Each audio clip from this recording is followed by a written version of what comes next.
Aujourd'hui, nous parlerons de la soumission de la femme à son mari. Que signifie être soumise à son mari? Quel est le rôle de la femme soumise? Je vous invite à prendre place car ce thème sera l'un des plus intéressants de cette émission. Tout de suite, dans votre émission préférée, Le sel au féminin. C'est un réel plaisir pour nous de partager encore aujourd'hui un nouveau thème.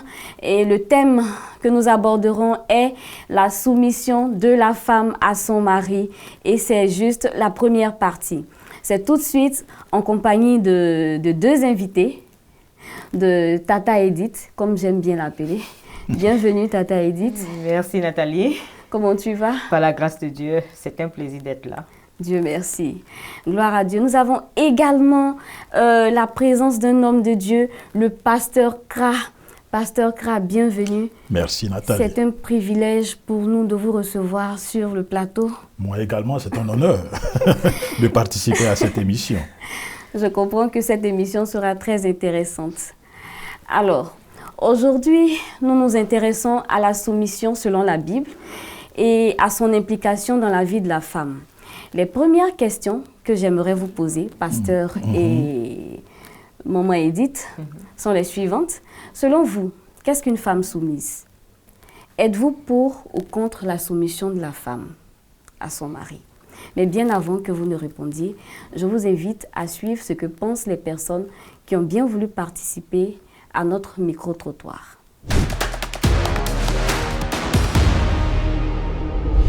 Bon, pour moi, une femme soumise, c'est une femme obéissante, une femme qui doit obéir et respecter son mari. Une femme soumise, c'est une femme qui respecte son mari, qui met son mari à la place de chef et qui, en tout cas, laisse son mari prendre les décisions. Et puis, elle apporte son soutien à son mari. Une femme soumise, c'est une femme qui respecte son mari selon la parole de Dieu. Selon moi, la femme soumise, c'est celle qui reconnaît son mari comme étant le chef de famille. Bon, je suis africainement parlant, je peux dire que je suis pour.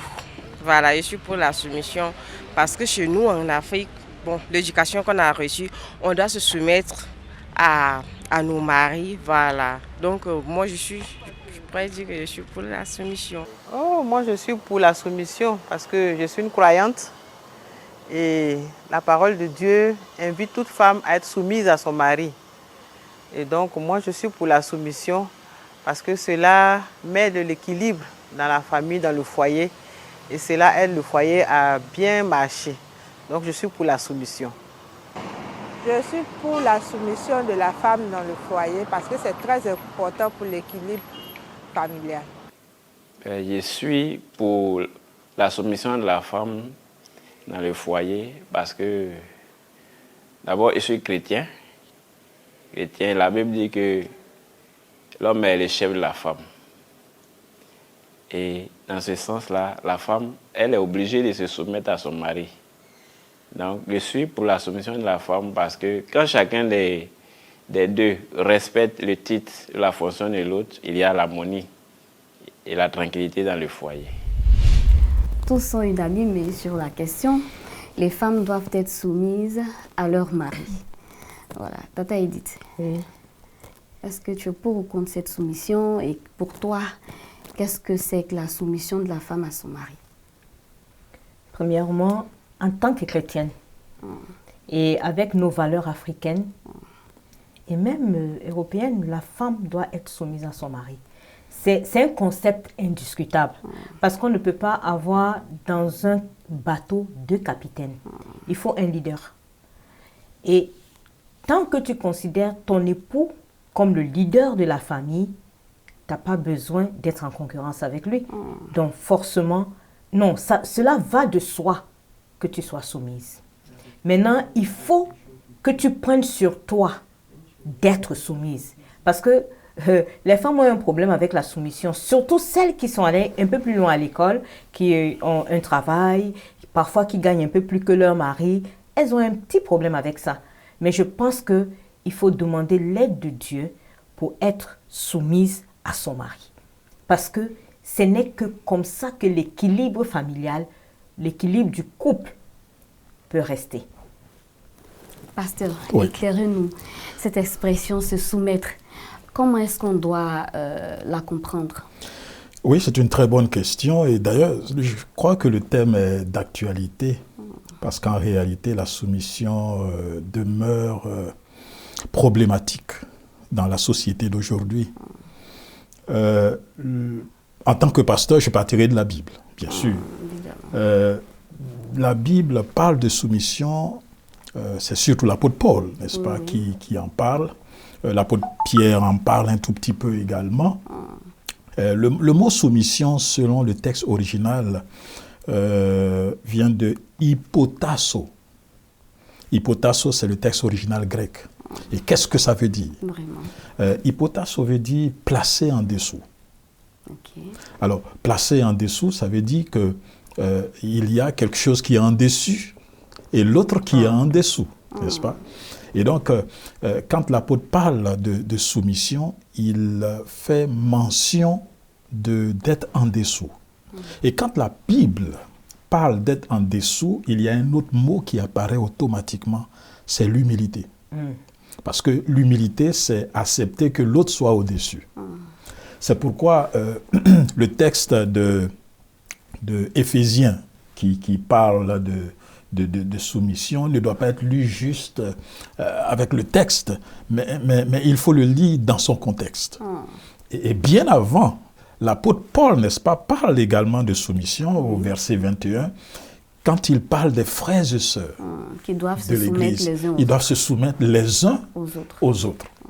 Et il veut quelque part gérer le contexte, n'est-ce pas, de l'Église, dans le sens où pour que ça marche, il faut qu'il y ait une intersoumission, les uns les autres. Et c'est juste après cela qu'il entre dans le foyer et qu'il parle également de soumission. Juste pour dire qu'il faut partir de ce premier esprit dont parlait l'apôtre Paul quand il disait qu'il faut se soumettre les uns les autres. Et quand on entre dans le foyer, n'est-ce pas, il met un peu l'accent sur la femme par rapport au mari. Et pourquoi est-ce qu'il met l'accent sur la femme par rapport au mari? Pour bien spécifier que, vous savez, notre sœur Edith, comme vous l'appelez avec affection, Tata Edith, n'est-ce pas, vient de dire quelque chose de très important.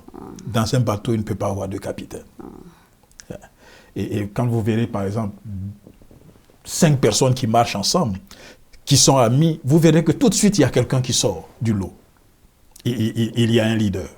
Et c'est pourquoi, en général, quand souvent dans nos manifestations, quand j'étais étudiant, etc., quand l'administration vient et demande qui est le leader, parce qu'on veut toujours voir celui qui est devant. Mais ça ne veut pas dire que les autres qui sont là sont inférieurs. Mais il y a un leader. Et donc, quand la Bible parle de soumission, c'est juste pour mettre chacun à sa place. Et dire qu'il y a des rôles dans le foyer. Et le rôle du mari, c'est le rôle du leader. Ok, donc on comprend que le mari est le leader de la famille. Alors, Tata Edith, en parlant de leader, est-ce que dans l'Ancien Testament, tu as l'exemple d'une femme soumise qui peut être considérée comme un véritable modèle pour notre société aujourd'hui? Moi, dans la Bible, j'ai un couple que j'apprécie particulièrement. Parce que dans ce couple, on n'a pas lu quelque part qu'il y avait des fictions ou quoi que ce soit. C'est le couple d'Isaac et de Rebecca. Ce que j'apprécie dans ce couple, c'est que chacun est à sa place. Et l'exemple du fait qui est le plus probant, c'est que Rebecca était stérile.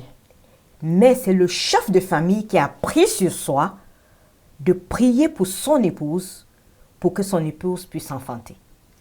C'est-à-dire qu'il a pris ses responsabilités. Parce que quand on dit leader, le leader, ce n'est pas parce qu'on te positionne, non. Tu as la responsabilité du couple, premièrement.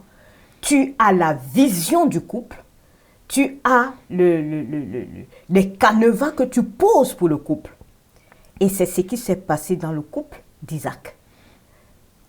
C'est-à-dire que le leader, on n'est pas leader de bouche, on est leader des faits. C'est pourquoi moi j'aime souvent dire l'homme dans le couple, pas le garçon dans le couple, hein, quand il y a une différence entre un homme et un jeune homme.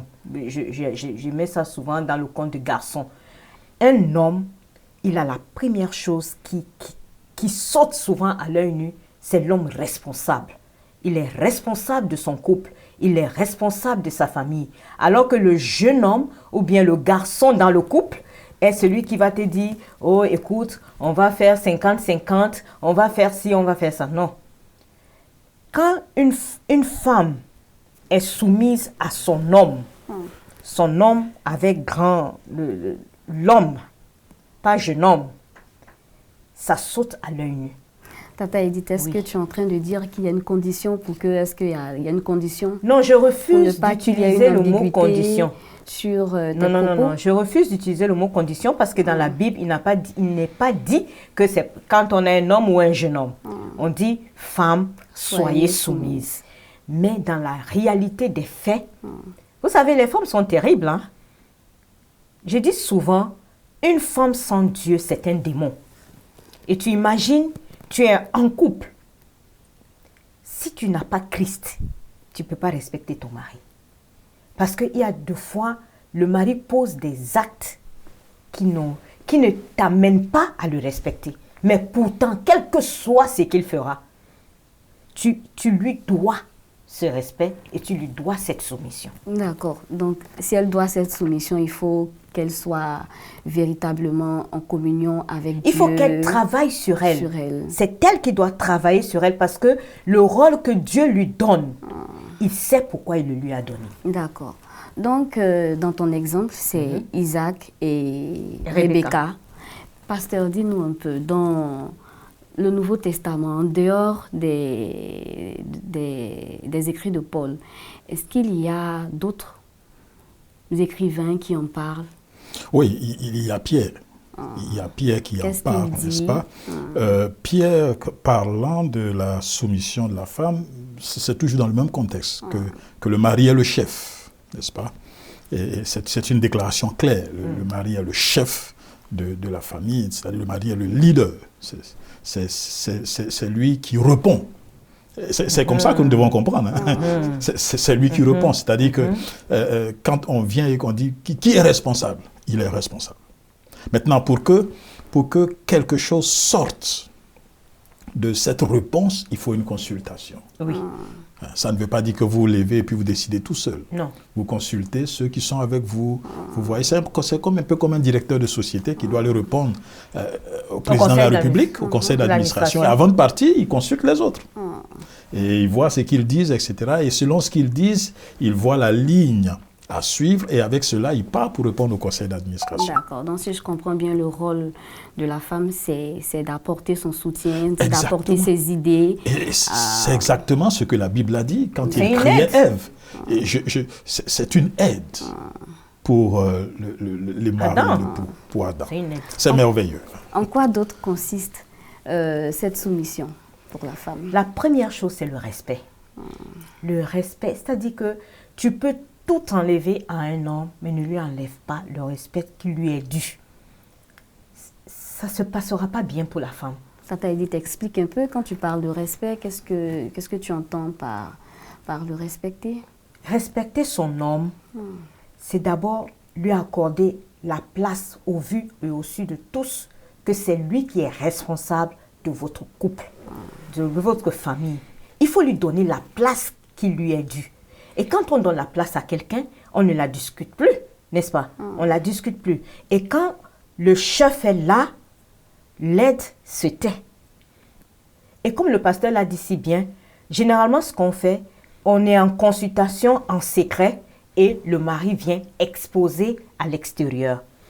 Il y a des femmes, quand le mari n'a pas encore dit 1, elle a déjà dit 10. Ça ne se passe pas comme ça. Tu bousilles ton couple. Et en fait, tu penses que tu méprises ton homme, mais en réalité, c'est toi que tu méprises. Parce que tu n'es pas à ta place. Le couple devient dysfonctionnel. Tu n'es pas à ta place. Tu n'es pas là où tu dois être. Et quand tu n'es pas là où tu dois être, c'est comme un cheveu dans une soupe. Ça ne doit pas être là. Donc, le respect. En dehors du respect, en quoi consiste aussi la soumission? Donc, je comprends qu'il y a le respect, il y a le fait de le considérer comme le leader, le fait d'être un soutien. En quoi d'autre consiste Vous savez la base de la soumission, c'est l'amour, n'est-ce pas?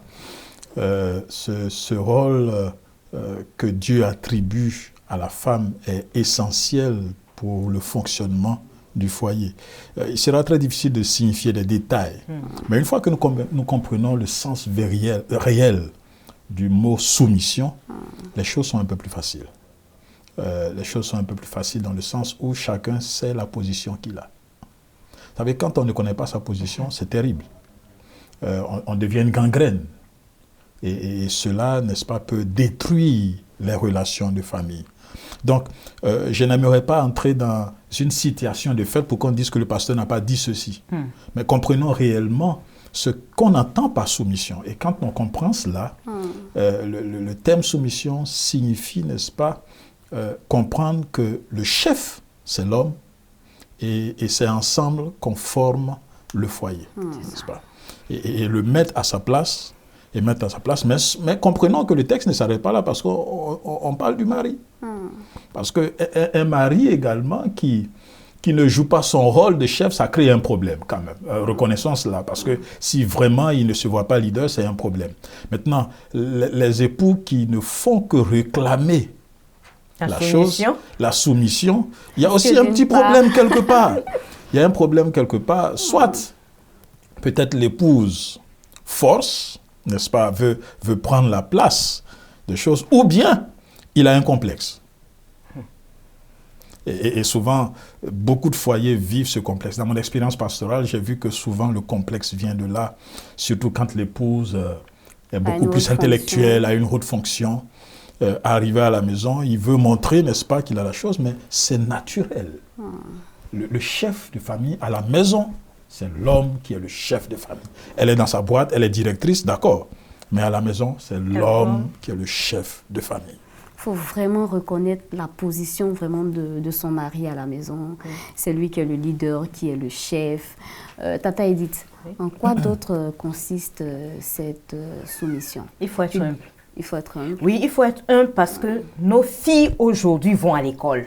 Ça, il faut qu'on le reconnaisse. Est-ce que l'école en soi est un problème? Oui, c'est un problème parce que quand une femme n'a pas d'éducation, elle ne peut pas tenir dans un foyer. Parce que, comme le pasteur l'a dit si bien, la position de l'homme, c'est naturel.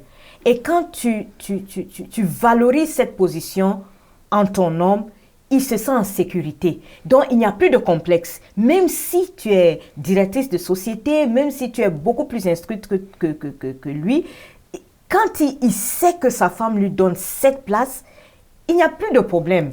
Il n'y a plus de complexe. Donc, il peut jouer pleinement son rôle.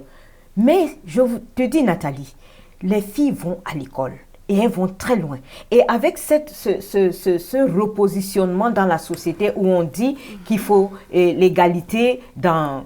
L'égalité des droits, et des autres. Sexes. Oui, les femmes sont dans des positions qui, avant, étaient réservées aux hommes.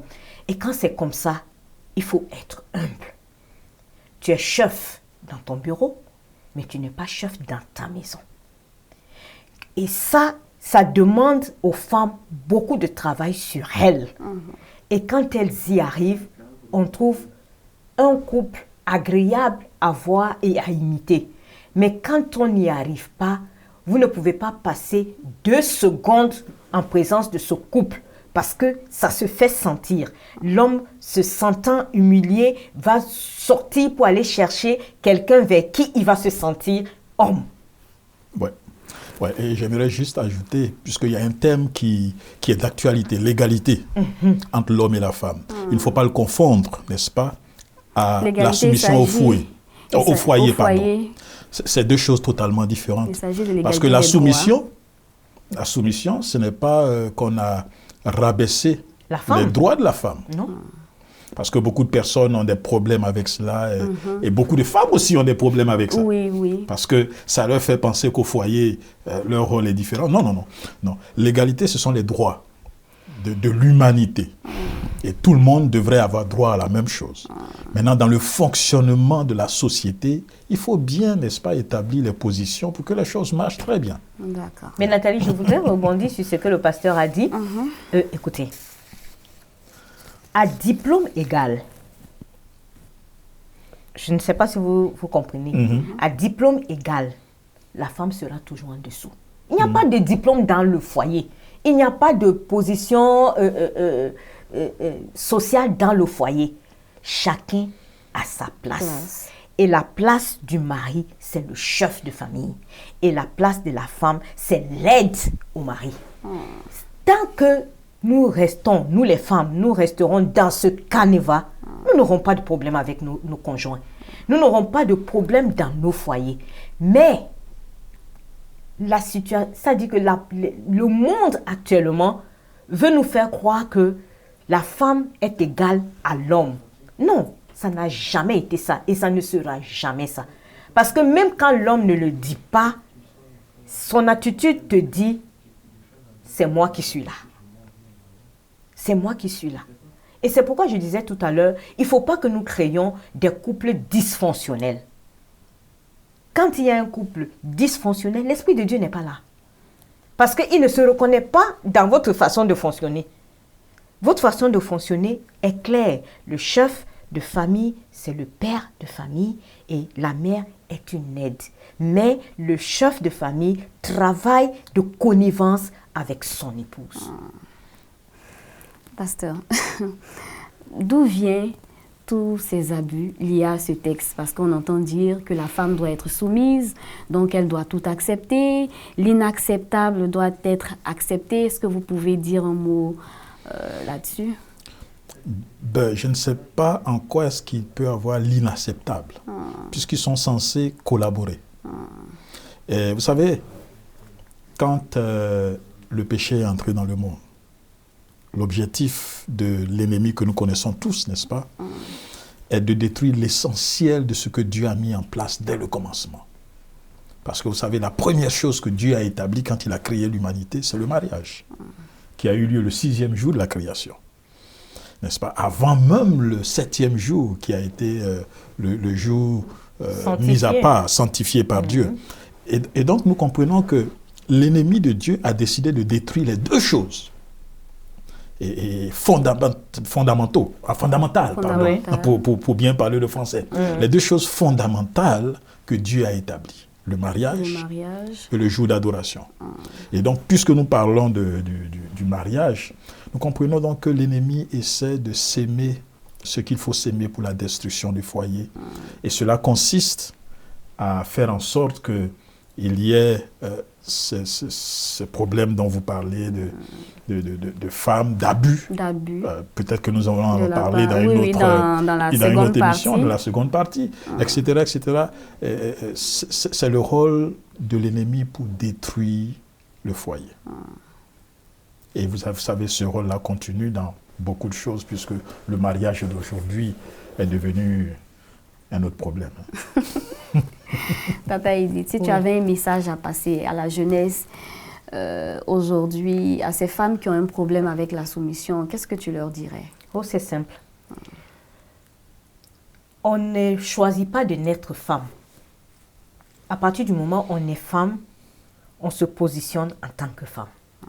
Il ne faut pas aller chercher à glaner les rôles qu'on n'a pas et qui ne nous seront jamais attribués. Parce que je ne sais pas, Dieu ne va pas refaire le monde. Il est fait et nous devons suivre la marche. Et ce que je dirais aux jeunes dames, surtout celles qui veulent se marier, parce que quand tu ne veux pas te marier, tu n'as pas de problème. Hein? Tu n'as pas ce genre de problème de soumission. En quoi ça te concerne? En rien.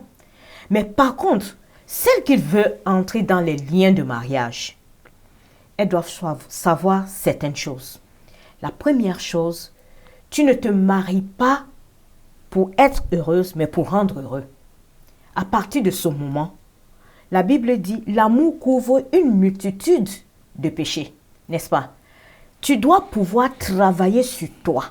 Parce que nous naissons, parfois dans certaines familles, il y a des enfants qui naissent, de toute façon, les filles sont tellement brillantes, on leur laisse faire tout. Donc, en fait, elles n'ont pas d'éducation. Elles n'ont pas d'éducation, on les élève, mais elles ne sont pas éduquées. Il faut éduquer la femme pour le mariage. Il faut éduquer. Parce que même si l'homme peut se retrouver complexé et devenir méchant, ton attitude à toi, la façon dont tu le prends, la façon dont tu le considères aux yeux des autres, aux yeux des gens, permet en sorte qu'ils se disent que, mais attends, ma femme, ce n'est pas ça, hein. Ma femme, c'est la femme. Et son attitude change. Donc, c'est à nous les femmes, à nous les jeunes filles, à nous les jeunes dames, de travailler sur nous pour pouvoir faire en sorte que nous soyons mariables. Comme ça, nous serons soumises. Nous serons soumises. Et il faut qu'on cultive, vraiment qu'on cultive la place qui nous est donnée. Quand tu as ta place, tu n'as pas de problème. Pasteur, Oui. l'occasion nous est donnée de parler à tous ceux qui nous écoutent. Qu'est-ce que vous pouvez bien dire à toute cette jeunesse d'aujourd'hui, à toutes ces personnes qui refusent d'être soumises à leur mari, à toutes ces femmes qui revendiquent la place de l'homme dans le foyer? Juste dire que je parlais de groupes de personnes, il y a un leader, etc. Souvent, ils choisissent entre eux. Mais en ce qui concerne le foyer, c'est Dieu qui a choisi. C'est Dieu qui a choisi l'homme. Ce n'est pas une concertation pour dire, cette fois-ci, c'est la femme qui sera leader. Dieu a dit que c'est l'homme, le chef du foyer. Et donc, la femme doit comprendre que son rôle, c'est d'accompagner l'homme. Et si nous le comprenons ainsi, les foyers marchent très bien. Bon, évidemment, je ne dis pas que dans les discussions, puisque avant que l'homme réponde, il faut qu'il discute, il peut y avoir des désaccords, etc. Ça, c'est autre chose. Ça ne veut pas dire que dans le foyer, on ne peut pas avoir des désaccords. Non, il faut comprendre très bien que la femme peut donner ses idées, elle peut dire elle n'est pas d'accord, etc. Tout. Mais quand il s'agit maintenant de celui qui est responsable du foyer, c'est l'homme. Et là, nous devons le comprendre comme ça. Je vous remercie vraiment d'avoir participé à cette émission. Ça a été des échanges très intéressants. Que Dieu vous bénisse. Merci encore. Retenons de cette première partie que c'est une prescription du Seigneur que d'être soumise à son mari. Et Jésus nous dit, si vous m'aimez, gardez mes commandements. Il faut accepter d'être obéissante au Seigneur. Le sel au féminin, c'est tout pour aujourd'hui. Merci de nous avoir suivis. Je vous dis à très bientôt pour un nouvel épisode. Et surtout, restez soumises, mesdames.